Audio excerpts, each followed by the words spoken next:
இனி எங்க ரெண்டு தரப்பையும் நீங்க தான் கையை பிடிச்சு அரவணைச்சு, கோவம் இல்லாம கோவப்படாம, நீங்க கோவப்பட மாட்டீங்கன்னு தெரியும். உங்களை கோவப்படுத்துற மாதிரி எந்த செயலையும் நாங்க செய்ய மாட்டோம். சட்டமன்ற ஜனநாயகத்துல ஆளுங்கட்சி காதுகளாகவும் எதிர்கட்சி குரலாகவும் இருக்க வேண்டும். அதுலதான் இந்த அவையுடைய பெருமை நிச்சயம் அடங்கி இருக்கு.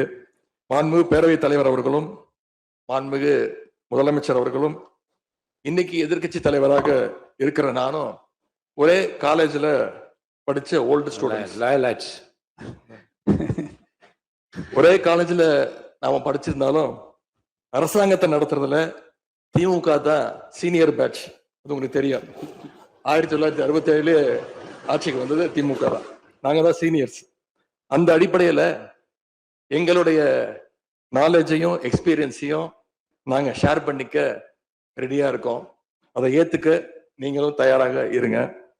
ஏன்னா நமக்கு எப்பவுமே தமிழ்நாட்டு மாநிலத்துடைய நலன்தான் மிக மிக முக்கியம். மாண்புமிகு பேரவைத் தலைவர் அவர்களே, நீங்க போட்டியின்றி தேர்வாகியிருக்கீங்க.